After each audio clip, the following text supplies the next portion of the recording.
Welcome to my channel. आज हम ले रहे हैं बेसिक इम्पोर्टेंस ऑफ कॉलर्स, यानी इम्पोर्टेंट जो जरूरी है बेसिक्स कॉलर्स के लिए वो।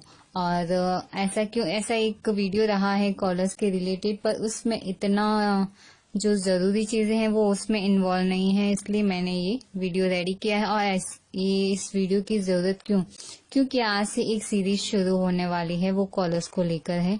इसमें हम सारे कॉलर्स के बारे में कटिंग, ड्राफ्टिंग, स्टिचिंग लेंगे। तो चलिए शुरू करते हैं। और इस बीच में शायद रिक्वेस्टेड वीडियो आपकी नहीं रहे, उसके बाद में जरूर होंगे, देखते हैं वो किस तरह से एडजस्ट होते हैं।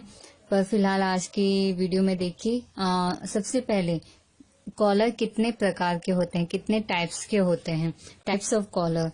ऐसे एक लिस्ट है काफी बड़ी, पर देखिए इसमें भी आप अलग अलग तरीके से नए नए इनोवेटिव्स डाल सकते हैं, क्रिएटिव्स डाल सकते हैं अपने तरीके से।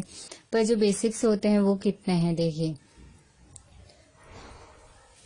Flat open collar, rolled Peter Pan collar, flat Peter Pan collar, plain open collar, convertible collar, stand collar, fill stand collar, rolled stand collar with note stand, tie stand collar, roll collar, swinging out facing, shirt collar, shawl collar, notched collar. कितने collar है। और देखिए shawl collar, notched collar ये होते हैं suit यानी blazers में आते हैं वो, पर आजकल ड्रेसेस में भी यूज लेते हैं और टॉप्स में भी होते हैं। तो अब कुछ चीजें रही नहीं कि ये चीज इसी में आएगी और वो चीज इसी में आएगी। अभी आपने देखा ही होगा कि जो शर्ट कॉलर है वो ब्लाउज में भी आने लगा है, तो कुछ अलग नहीं रहा है। आप अपनी क्रिएटिविटी से कुछ भी डालिए, हाँ, जो अच्छा डिजाइनिंग बन के आए वो कुछ भी डाल सकते हैं। तो अभी इन कॉलर्स के लिए हमें क्या क्या जरूरी होता है देखिए। सबसे पहले है हमारी शोल्डर लाइन। अभी शुरू करते हैं पहले। तो उसके लिए हम लोग ये 3 चीजें ले रहे हैं कि क्या क्या हमें लेना है। सबसे पहले हम स्टेप बाय स्टेप चलते हैं। सबसे पहले मेजरमेंट ले लेते हैं कि हमको क्या मेजरमेंट, सिर्फ नॉर्मल कॉलर के लिए जो बाकी का जो बेसिक मेजरमेंट वो रहेगा वो वैसे ही रहेगा। तो अभी कॉलर्स के लिए क्या क्या हम लोग मेजर ले रहे हैं। शोल्डर, चेस्ट लाइन और नेक राउंड। तो अभी देखिए शोल्डर लाइन सबसे पहले। तो शोल्डर लाइन के लिए शोल्डर का हाफ करके उसमें 0.25 इंच ऐड करना है। तो हमारा शोल्डर की मेजरमेंट है 14 इंच। 14 का हाफ करेंगे तो 7 इंच और उसमें 0.25 इंच ऐड करना है, तो आएगा 7.25 इंच। तो 7.25 इंच पर एक मार्क करना है। और यहाँ पर ये कोई सिम अलाउंस ऐड नहीं करना है, ये इसी तरीके से 7.25 इंच पर हमें एक मार्क देना है। ये हो गई हमारी शोल्डर लाइन। ये हो गया 1 स्टेप क्लियर। ये जो भाग रहता है ये फोल्डेड रहेगा। आप जब भी कॉलर बना रहे हैं, कुछ भी बनाते, मैं सिर्फ ड्राफ्टिंग बता रही हूँ इसलिए ऐसे है। अभी शोल्डर लाइन हो गई। अभी arm hole line. Arm hole line हमारा जितना शोल्डर है उसका हाफ लेना है हमें। शोल्डर का हाफ, यानी शोल्डर है 14 इंच तो आएगा 7 इंच। ऐसा नहीं कि आपने 7.25 इंच लिया है तो 7.25 इंच नहीं, सिर्फ जितना आपका शोल्डर है उसका हाफ। तो ये हो गई आर्म होल लाइन। अभी आर्म होल लाइन होने के बाद में आर्म होल ड्रॉ करना है और उसके लिए चेस्ट लाइन लेना जरूरी है। चेस्ट है हमारा 36, तो 36 को 4 से डिवाइड करना है और ये लाइन ड्रॉ करनी है। तो 36 को 4 से डिवाइड करते हैं तो 9 इंच आता है। तो 9 इंच पर ये लाइन ड्रॉ करनी है इस तरीके से, यहाँ से आर्म होल लाइन से। तो ये इजी है। अभी यहाँ पर वापस आपको जितना सिम अलाउंस चाहिए उतना आपको रखना है। अभी जैसे आर्म होल हम लोग हमेशा ड्रॉ करते हैं वैसे ही ड्रॉ करना है आपको। ये आर्म होल कुछ अलग नहीं रहेगा। तो ये हो गया बैक आर्म होल, ये हो गया फ्रंट आर्म होल। अभी सबसे इम्पोर्टेंट बातें अभी आ रही है जो जरूरी है। दोनों स्टेप हो गए, shoulder line, arm hole line बहुत इजी रहे हैं। अभी बारी है नेक विड्थ की। नेक विड्थ की कैलकुलेशंस रहेंगी सारी। और तो देखिए ये कैलकुलेशंस कैसे रहेंगी। जो आपने मेजरमेंट लिया है चेस्ट और नेक राउंड, देखिए नेक राउंड की जरूरत कब, चलिए पहले चेस्ट के बारे में बात कर लेते हैं कि ये पहला जो हमारा कैलकुलेशन है वो कैसे करना है। आपकी जो चेस्ट साइज है उसमें 12 से डिवाइड करना है और ऐड करना है उसके बाद में 0.25 इंच। जो भी चेस्ट साइज है आपकी उसको 12 से डिवाइड करना है, फिर 25 इंच ऐड करना है। ये पहला मेथड हुआ नेक विड्थ निकालने का। तो देखिए हम लोग अभी निकालते हैं हमारा नेक विड्थ पहले मेथड से। तो चेस्ट को डिवाइड करना है 112 से, तो आएगा 3 इंचेस। ये हमारी नेक विड्थ हो गई है। ये पहला मेथड, ठीक है। अभी आया है दूसरा मेथड नेक राउंड। जो नेक राउंड है हमारा उसको 6 से डिवाइड करना है। नेक राउंड लेने की जरूरत क्यों है वो मैं बताऊंगी, अभी पहले हम लोग कैलकुलेशन कर लेते हैं। नेक को 6 से डिवाइड करना है, फिर 0.25 इंच ऐड करना है, तो हमारा नेक राउंड है 18 इंच। ये सेकेंड मेथड। तो हमारा जो नेक राउंड है वो है 18 इंच डिवाइडेड बाय 1/6। उसके बाद में ये आएगा लगभग 3 इंचेस। ये कोई जरूरी नहीं है कि ये दोनों चीजें इक्वल आएंगी, ये तो सिर्फ एक एस्टिमेट मेजरमेंट है और मैंने एस्टिमेटली लिया है। ऐसा कभी जरूरी नहीं होगा कि ये दोनों इक्वल आएंगी, तो कंफ्यूज मत होइएगा। और अभी एक चीज देखिए, नेक की जरूरत क्यों पड़ी, नेक राउंड की जरूरत और इस कैलकुलेशन की जरूरत क्यों हुई। देखिए नेक विथ मैंने जो पहले बताया था उसमें 2.5 इंच बोला था कि नेक विथ इतनी लेनी चाहिए, पर हर एक मेजरमेंट के लिए, हर एक साइज के लिए जरूरी नहीं कि ये अप्लाई होगा। क्योंकि कई बार जो स्टैंड नेक होते हैं हमको एकदम अपनी नेक के अकॉर्डिंग एकदम फिट चाहिए होता है, तो फिर कैसे हो, हर चीज नहीं हो पाएगी। तो उसके लिए ये मेजरमेंट जरूरी होते हैं। तो अभी देखिए चेस्ट को डिवाइड करते हैं 112 से और फिर 0.25 इंच करते हैं, तो इससे हो जाएगा हमारा स्टैंड नेक। पर कभी कभी कुछ चाहिए हमें कि हमारा नेक जो स्टैंड नेक है वो एकदम नेक से पूरा अटैच रहे, या इस तरीके से थोड़ा सा लूज रहे, थोड़ा सा ऐसा रहे। तो आप जैसा चाहते हैं, जैसी डिजायर रखते हैं, तो वैसा आप नेक राउंड का मेजरमेंट ले लीजिए और सेकेंड मेथड अप्लाई कीजिए। तो आप जैसा चाह रहे हैं वैसा हो जाएगा वो स्टैंड नेक। ये जब फुल स्टैंड नेक होता है तब इस ये सेकेंड मेथड को अप्लाई कीजिए। और जब नॉर्मल स्टैंड नेक बनाते हैं, नॉर्मल या शर्ट बनाते हैं, या मतलब शर्ट का कॉलर या नॉर्मली बाकी जो कॉलर्स बनाते हैं, उसके लिए पहला मेथड अप्लाई होता है। और ऐसा जरूरी नहीं है कि पीटर पैन कॉलर में हम लोग बैक साइड में एकदम बंद गला जैसा रखते हैं, ऐसा उसमें नहीं होता। उसमें थोड़ा सा आप डीप रख सकते हैं और बाकी के मेजरमेंट इस तरीके से ही रहेंगे नेक विड्थ निकालने का। अभी आप ये हो चुका है कि नेक राउंड की जरूरत क्यों है। जब आपको अपनी मर्जी से नेक राउंड इतना लेना होता है तब आप ये सेकेंड मेथड अप्लाई कीजिए। और जब फर्स्ट कब होता है, जब नॉर्मली सारे जो कॉलर्स बनाते हैं, तो आप ये फर्स्ट मेथड अप्लाई कीजिए। ठीक है, अभी बारी आई है नेक लेंथ की। अभी नेक विड्थ तो हो गया है, तो हम लोग नेक विड्थ ड्रॉ कर लेते हैं। तो देखिए नेक विड्थ आई है 3 इंच और 3 इंच में हमें 0.25 इंच ऐड करना बाकी है। तो यहाँ से 3 इंच में 0.25 इंच ऐड करते हैं और मार्क देते हैं 3.25 इंच पर।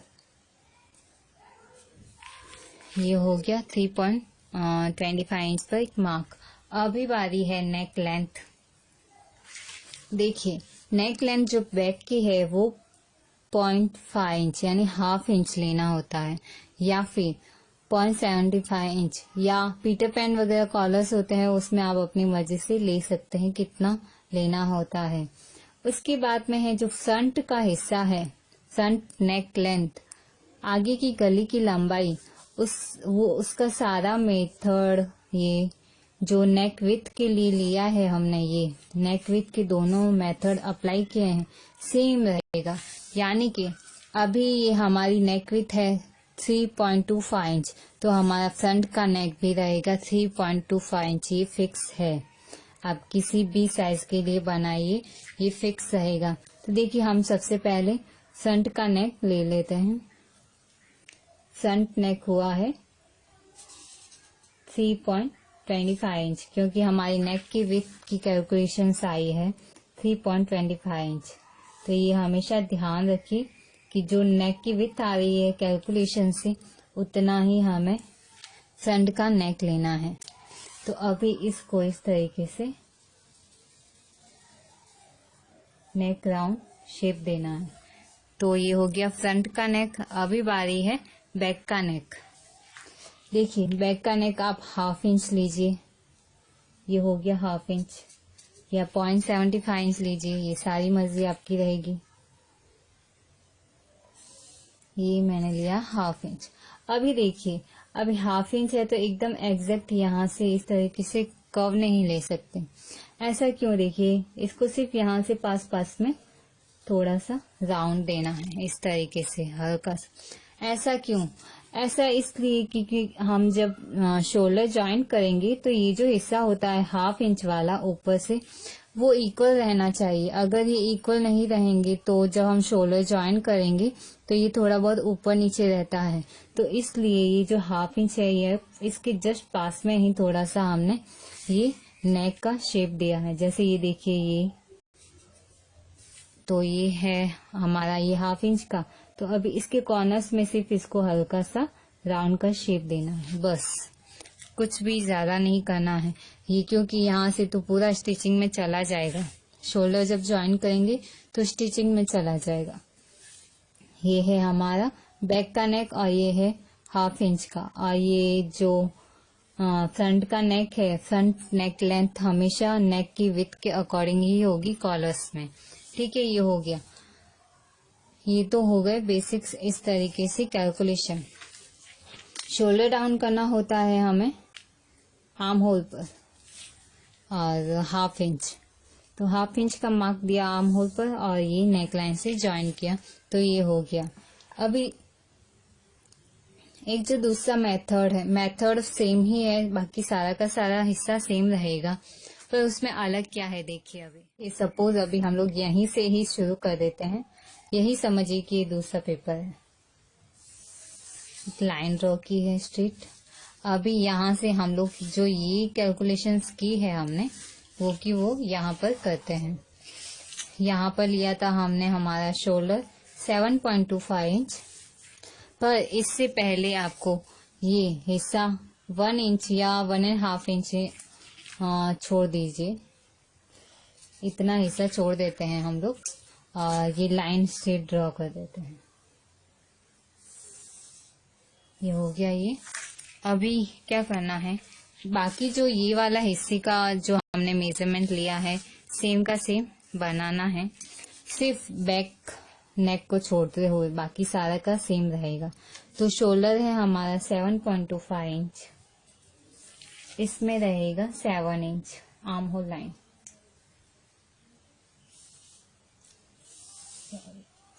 ये आर्म होल लाइन हो गई है, ये हमारा शोल्डर है। अभी यहाँ से चेस्ट है हमारी 9 इंचेस, और इधर से रहेगा हमारा ये फ्रंट का आर्म होल, ये रहेगा बैक का आर्म होल। चलिए ये रफली ड्रॉ किया है मैंने।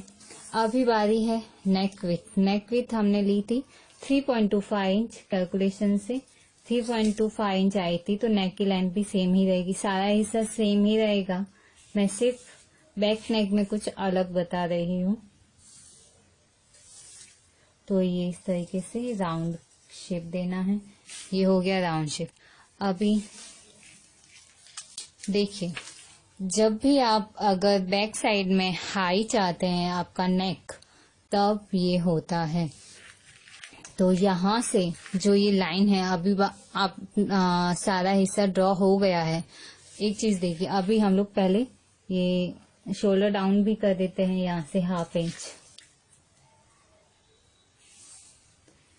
इंच शोल्डर डाउन किया हमने आर्म होल साइड पर। अभी एक चीज, जैसे यहाँ से ये हमारी शोल्डर लाइन से हाफ इंच ऊपर या 0.75 इंच ऊपर एक लाइन ड्रॉ कीजिए।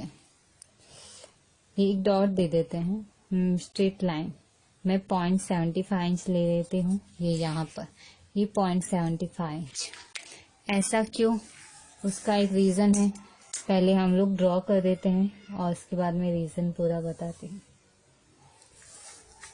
हमारा जो बैक नेक रहेगा वो यहाँ से रहेगा और यहाँ पर हमें ये हल्का सा कर्व देना है।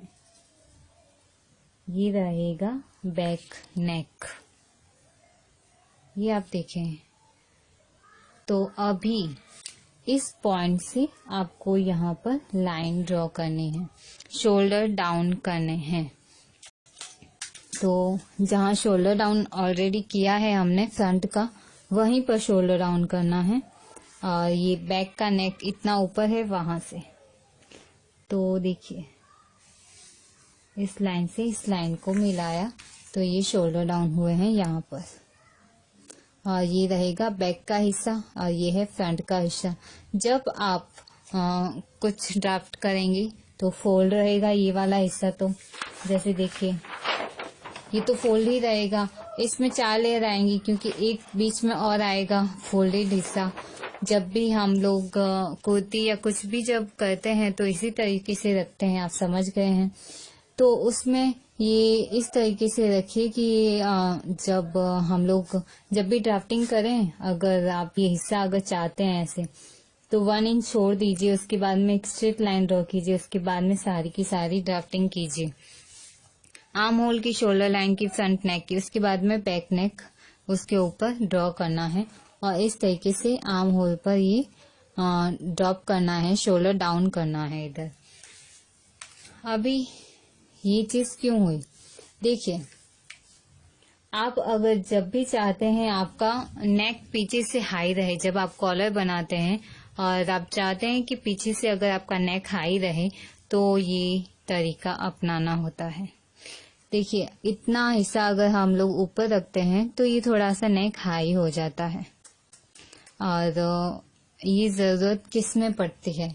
देखिए, कई बार होता है कि जो कोट होते हैं, कोट बनाते हैं, ब्लेजर्स होते हैं, उनमें ये हाई नेक चलता है। अगर आपको लगता है कि आपका जो बैक का शोल्डर है वो थोड़ा ब्रॉड है और जो नेक थोड़ी ऊपर रहती है, होता है किसी के, ये आपके चाहने पे है कि आप ये हिस्सा आप ऐसे रखना चाहते हैं या नहीं। नॉर्मली ब्लाउज में, कुर्तीज में ये हम लोग यूज नहीं करते हैं, बिल्कुल यूज नहीं करते। कुर्ता, जैसे कुर्ता बनाते हैं, ट्रेडिशनल कुर्ता जैसे आपने देखा होगा जेंट्स में तो या फिर बच्चों में, तो जो कुर्ता बनाते हैं उनमें ये हाफ इंच ऊपर ले सकते हैं, ये हाई नेक हाफ इंच ऊपर ले सकते हैं। अगर नहीं लेंगे तो भी चलेगा, कोई प्रॉब्लम नहीं होती है। लगभग ये जो हाई नेक होता है वो होता है कोट्स में या ब्लेजर्स में या फिर जेंट्स की जो भी बनाते हैं हम लोग, उसमें जेंट्स की जो भी कॉलर्स वाली चीजें होती हैं लगभग उनमें ये यूज होता है। इस तरीके से हाई नेक ये लगभग लेडीज के इतना यूज नहीं होता है। अगर आप चाहते हैं आपके ब्लाउज में डालना तो आप डाल सकते हैं, पर नॉर्मली हम यूज नहीं करते हैं। नॉर्मली ये फर्स्ट जो है इसी तरीके से यूज लेते हैं। तो अब आपके ऊपर है कि आप ये यूज लेते हैं या नहीं। मुझे सिर्फ एक क्लैरिफिकेशन देना था कि ये क्यों होता है। सिर्फ थोड़ा सा अगर हाई चाहते हैं आप अपना कॉलर आपके नेक से, तो ये इसलिए यूज होता है। जैसे कोई सफारी बनाते हैं तो भी ये यूज होता है, बस ऐसे ही कुछ। और अपैरल होते हैं, गारमेंट्स होते हैं, उनके लिए ये यूज होता है, ये तरीका। तो आप देख चुके हैं दोनों तरीके, और बहुत ही सिंपल है, कुछ अलग नहीं है। अगर कैलकुलेशंस के साथ करते हैं तो बहुत एकदम फिटेड होता है। तो स्टैंड कॉलर और जो भी अपने कॉलर्स है, शर्ट का कॉलर या टी शर्ट में जो कॉलर्स होते हैं, उन सब में ये जो तरीके आप फॉलो करेंगे, ये कैलकुलेशंस, तो आपके लिए एकदम परफेक्ट होगा। और बस, और इसमें कुछ नया नहीं है, सिर्फ यही कुछ इम्पोर्टेंट चीजें थी कॉलर्स के रिलेटेड। अगर आपको इस वीडियो के लिए कोई भी सवाल है तो कमेंट कीजिए। मैंने सिर्फ कोशिश की है ये क्लियर करने की कोशिश, तो कुछ कंफ्यूजन नहीं क्रिएट किया। कंफ्यूज मत होइए, सिर्फ नॉर्मली जो आप देखते हैं एक फ्लो के साथ, नॉर्मली उसको प्रैक्टिकली कुछ प्रैक्टिस कीजिए तो आप समझ पाएंगे कि यहाँ ऐसा क्यों है। कुछ रफ कपड़े से ट्राई कीजिए तो आप समझ जाएंगे कि ये सही था या नहीं, और मुझे बताइए कि हाँ ये ऐसे रहा है, ऐसे सही है या ऐसे सही है। तो उम्मीद करती हूँ मैंने कुछ सही आपको समझाने की कोशिश की है अपनी तरफ से। और अगर वीडियो पसंद आया है तो लाइक जरूर कीजिए, कुछ सवाल है तो कमेंट कीजिए, वीडियो पसंद आया है तो भी कमेंट करके बताइए, और शेयर कीजिए। अभी तक आपने सब्सक्राइब नहीं किया है तो सब्सक्राइब कीजिए। Thank you so much.